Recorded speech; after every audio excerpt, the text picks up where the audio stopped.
আমাদের দেশে যদি কেবল টিভির লোকেরা যদি বাড়ি বাড়ি দিয়ে কেবল লাইন দিয়ে পয়সা নিয়ে আসতে পারে, আমি যদি রুফটপ সোলারগুলো যদি প্রাইভেটকে দিয়ে দেই, আর মাস শেষে যদি সে যে তার নেট মিটার নিয়ে যদি বিলটা দেখে বাড়িওয়ালার কাছ থেকে বিলটা নিয়ে আসে, অসুবিধা কোথায়?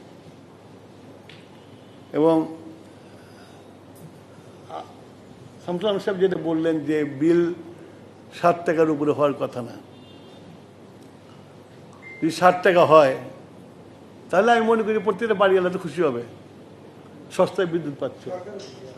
হ্যাঁ, না আমার তো জ্বালানি ইম্পোর্ট কমে গেল, এটা তো আমার জন্য বিরাট সাশ্রয়। মানুষও বিদ্যুৎ পেল এবং আপনার সাশ্রয় হলো আপনার।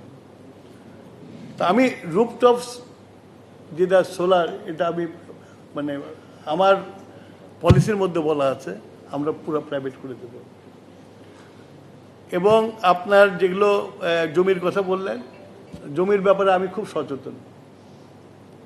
এই জন্যই সচেতন যে আমিও তো কৃষকের সন্তান।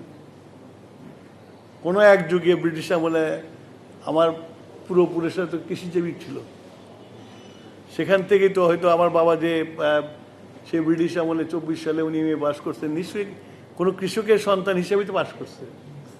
তো কৃষি is the power house of Bangladesh.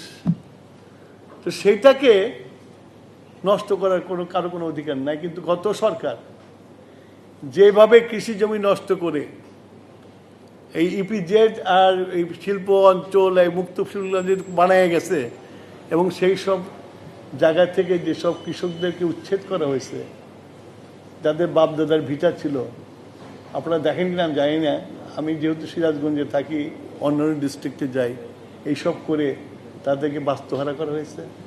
তারা যৎসামান্য যা পেয়েছে সেটা বাজারঘাট করে খেয়ে ফেলছে।